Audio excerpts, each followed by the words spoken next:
Qual é a mais firme convicção nietzschiana?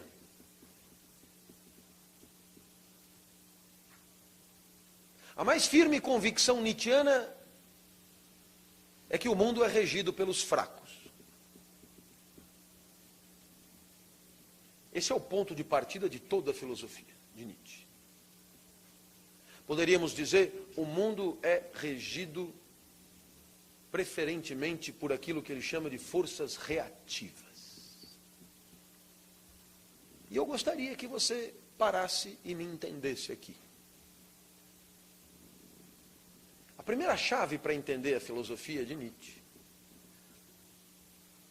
é aquilo que nós poderíamos denominar de crítica do niilismo. O que é o niilismo? Em qualquer lugar do mundo que você fosse, você sair aqui na rua e perguntar o que é niilismo aqui na recepção do hotel. O que é niilismo?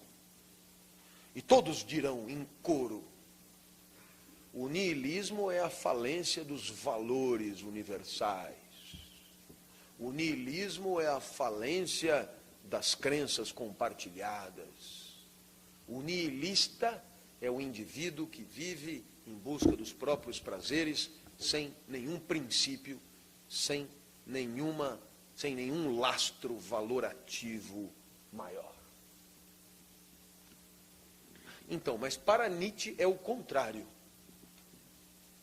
Professor, isso tudo é muito complicado. Pô, eu estou tentando explicar.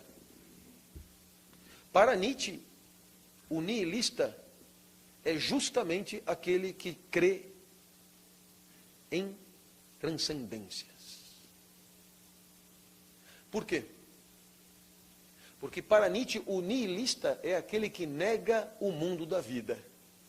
O mundo das pulsões, dos desejos, dos afetos, das energias, da carne, dos corpos, do fluxo e do trânsito. O nihilista é aquele que volta as costas para o mundo da vida e se volta para mundos superiores, mundos do alto. Nesse sentido, eu darei 2 exemplos de nihilista bem diferentes para você entender. Para Nietzsche, o cristão é um nihilista, porque nega o mundo da vida em nome do céu, do paraíso, da vida eterna. E para Nietzsche, o comunista é um nihilista, porque nega o mundo da vida em nome de uma transcendência, só que essa ele mesmo assume que criou, que é a sociedade sem classe, o Eldorado, onde todo mundo é igual. Os dois são nihilistas. Os dois viram as costas para o mundo como ele é. Os dois estão voltados para uma idealidade. Portanto, nihilista para Nietzsche é negar o mundo dos tesões em nome do mundo transcendente, seja ele religioso ou laico.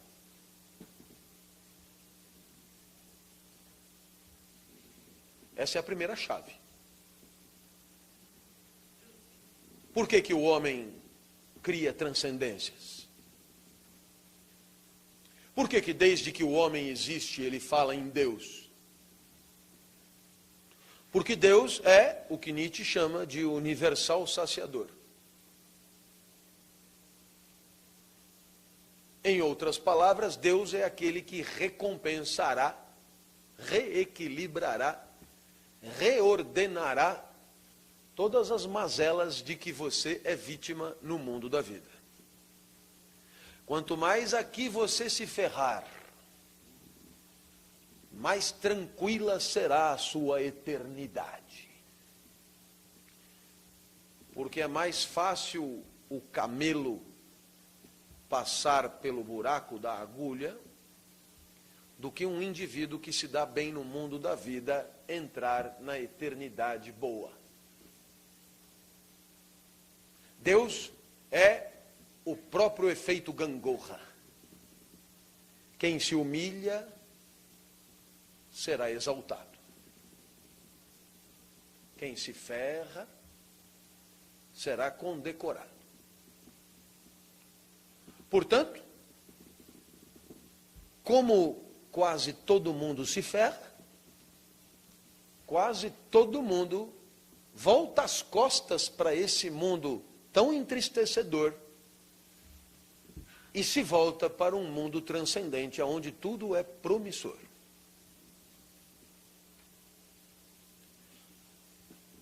E veja só a influência do pensamento mitológico. Qual é a primeira desgraça que queremos eliminar do mundo da vida? Desde os tempos da mitologia. A finitude, o perecimento, o envelhecimento, a deterioração, o fluxo, a transitoriedade. Portanto, toda a transcendência, curioso, eliminou o fluxo. Porque tudo na transcendência é eterno, desde o mundo das ideias de Platão até o paraíso cristão. Tudo é eterno. Acabou o trânsito. Deuses agora. Finitude zerada. Isso de a cada segundo não ser mais o que eu era, acabou. Essa história de envelhecer segundo a segundo, fim de papo. As mazelas da deterioração orgânica, acabou, decretei, fim, acabou. Já que sou eu que estou inventando mesmo, faço do meu jeito. E portanto, se o homem sempre falou em Deus, isso é Nietzsche falando, depois eu saio aqui, vem sempre um outro chato dizer que eu sou uma pessoa detestável e não sei o que. É o cara que está falando, eu não estou dizendo nada. Nietzsche dirá, as pessoas sempre falaram em Deus, isso não é prova que Deus existe. Isso é prova que elas sempre foram tristes. É muito boa, cara. O argumento é muito interessante. E da mesma maneira, e aqui vem o ponto fundamental da minha argumentação, da mesma maneira que as pessoas que se ferram são as que fazem acreditar nas transcendências, vírgula, eis aí a fórmula mais bem acabada de um certo tipo de poder. De certa forma, a crença na transcendência é o resultado do poder de alguns sobre outros. Porque, afinal de contas, na hora que você acredita que existe uma vida depois da morte eterna, do jeito que eu estou falando, eu, de certa maneira, tirei das suas costas o peso da finitude inexorável e da morte como fim de tudo. Então, é claro, eu exerço sobre você o mesmo poder que buscavam os primeiros humanos quando ocuparam o espaço deixado por Urano, capado por Cronos.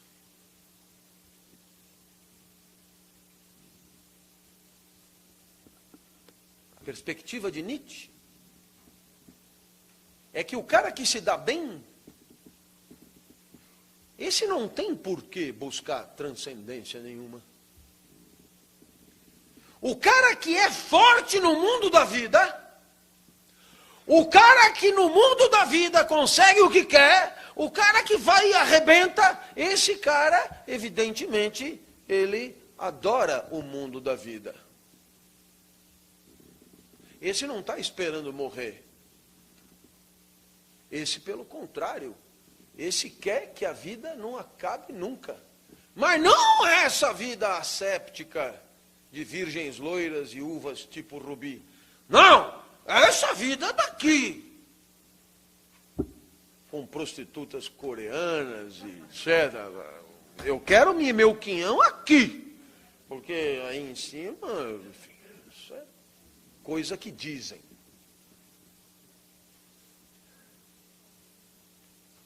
E é por isso que Nietzsche, na genealogia da moral, fará da moral uma questão de poder.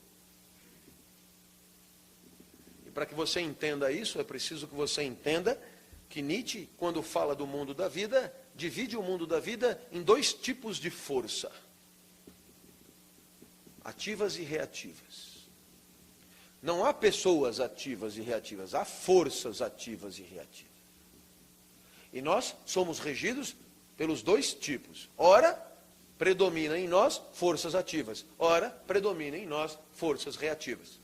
Somos regidos mais por forças ativas quando a nossa conduta revela as nossas pulsões, a nossa força vital. Se você quiser chamar isso de dinamis, como chamava Aristóteles, ótimo, desde que você entenda que a dinamis de Aristóteles é plugada num universo ordenado e a dinamis de Nietzsche é totalmente caótica, é totalmente imprevisível. Então eu repito, força ativa é força que move a partir da pulsão de quem age. E força reativa? Essa não. A força reativa, ela só existe como reação à ativa. Portanto, quem é movido por uma força reativa, na verdade, age porque o outro agiu. Age para se opor. Age para se contrapor. Age para enfrentar. Age para obstruir. Age, portanto, em última instância, para anular o desejo que é do outro.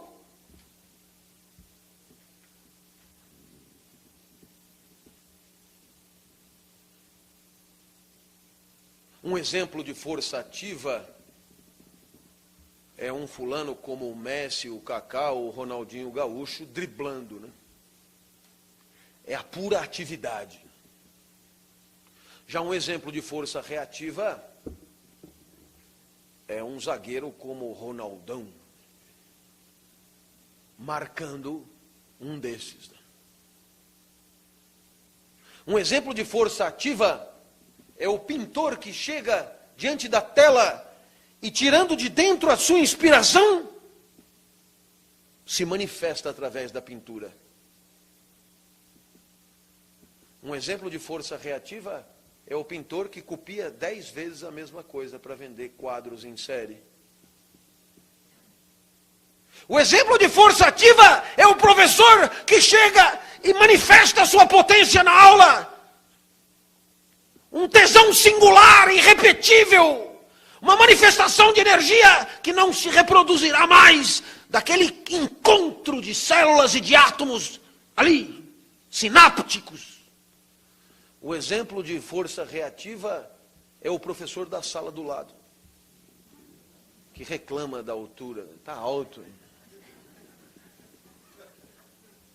Está alto. E agora eu faço pergunta para você. Quem foi que inventou a moral? Alguém regido por força ativa ou por força reativa? Você nem responde de tão óbvio que é. Porque o cara que vem e põe em cima da mesa o seu tesão, não vai pensar em criar regrinha para limitar a própria potência. Quem é que vai definir os decibéis do professor? É o bosta, que não consegue fazer nada. Então é ele que vai escrever o regimento interno. Regimento interno é conduta de nego mesquinho, corcunda, feio, postulento. Eu vou atrás dele. Anotar tudo que ele faz, eu vou fazer um dossiê contra ele. Esse é um reativo, feio, broxado, não vive por si. Se por acaso o ativo morrer, ele não tem mais a quem perseguir. Morre por falta de quem perseguir.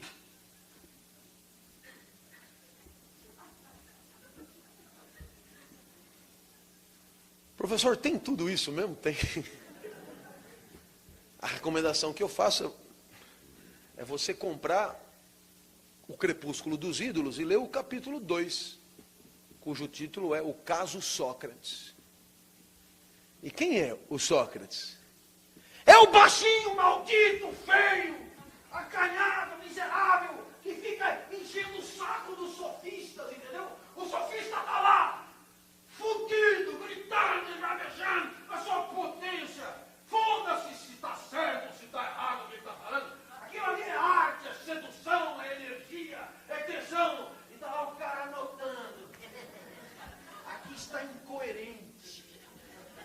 está incoerente, merdoso, fraco.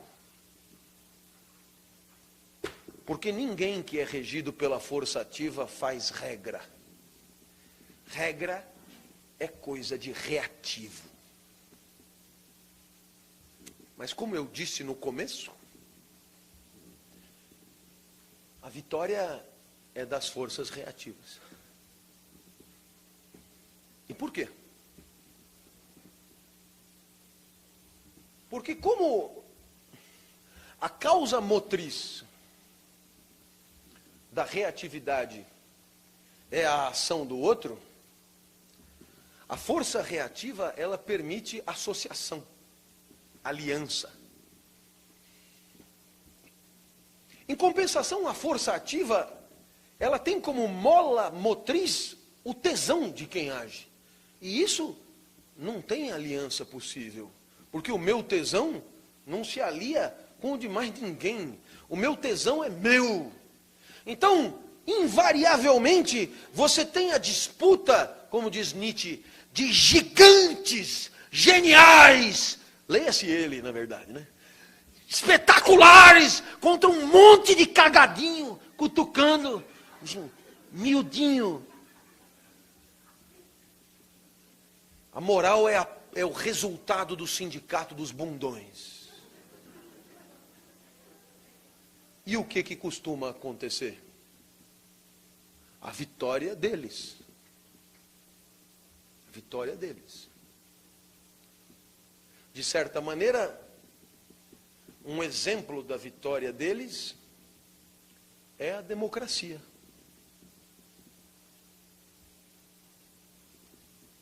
A quem poderia interessar que nós fôssemos considerados todos iguais e cada voto vale um? A quem poderia interessar? Me diz. Quem é que poderia ficar contente em saber que vale um igual a todo mundo? Quem sabe que vale menos de um. Porque com essa igualada e com essa passada de régua, subiu.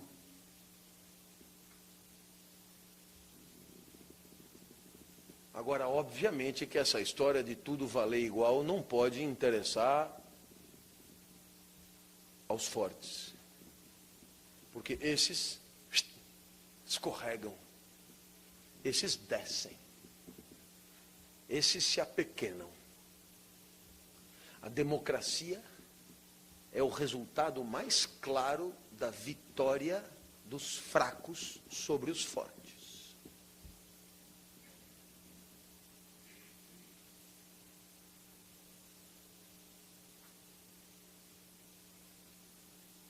De certa maneira, junto com a democracia, um outro exemplo de triunfo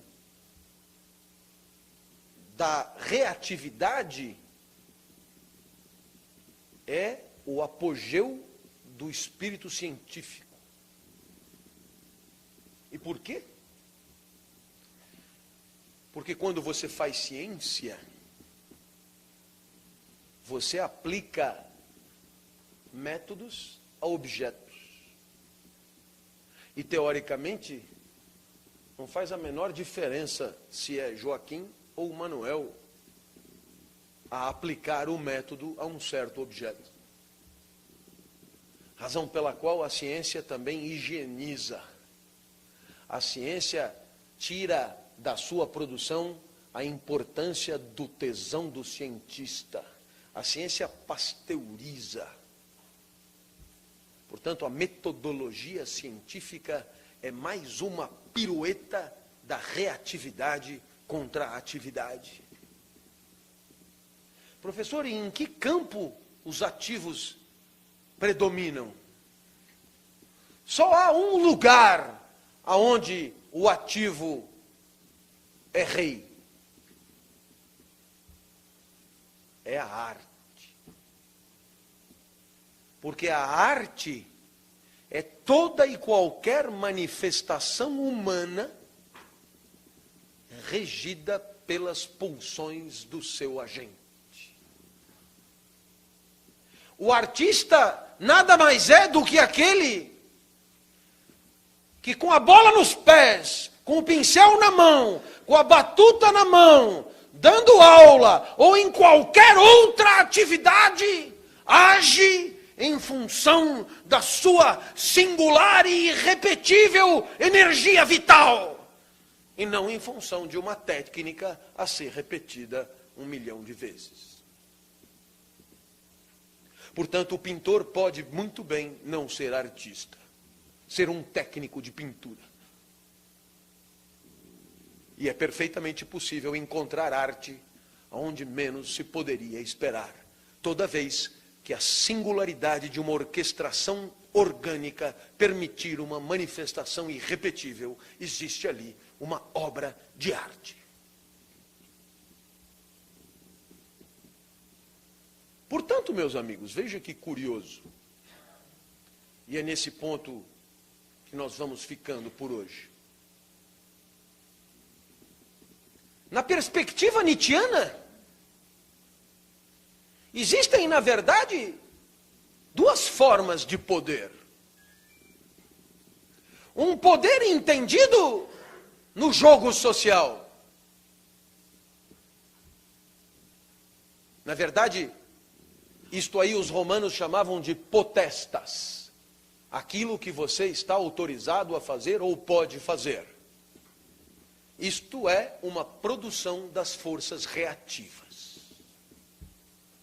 É o que Freud vai chamar mais tarde de civilização repressora. Mas o outro poder, esse não é a potestas. Esse agora é a própria potência, com T. E esta potência não é o que você pode ou está autorizado a fazer pelo outro, mas é o que você pode ou está autorizado a fazer pelos próprios recursos orgânicos, pela própria dinamis, pela própria energia vital. E esta potência Nietzsche vai chamar de vontade de potência. De certa maneira, o que explica a potestas, aquilo que eu posso fazer, é uma lógica social, jurídica e moral. O que explica a vontade de potência é a busca por mais vontade de potência. E isto é filosoficamente precioso. Nós somos máquinas desejantes, diz Deleuze. O que isso quer dizer? Somos desejo que quer mais desejo, potência que quer mais potência. E o que é que o meu tesão busca? Mais tesão. Numa lógica que Platão já tinha denunciado como de insaciabilidade absoluta. Por quê? Porque ou desejo o que não tenho, mas quando tenho, o meu desejo se volta para outra e outra coisa. Se preferir, por mais e mais desejo. Portanto, essa potência aí, a tal da vontade de potência, é, na verdade, um saco sem fundo. E aqui, meus amigos, aqui você tem o verdadeiro drama existencial. De um lado, você é energia vital, tesão, tesão que quer mais tesão, energia que quer mais energia. E de outro lado, você é autorizado pelos outros, você é determinado pelos outros, controlado pelos outros, vigiado pelos outros.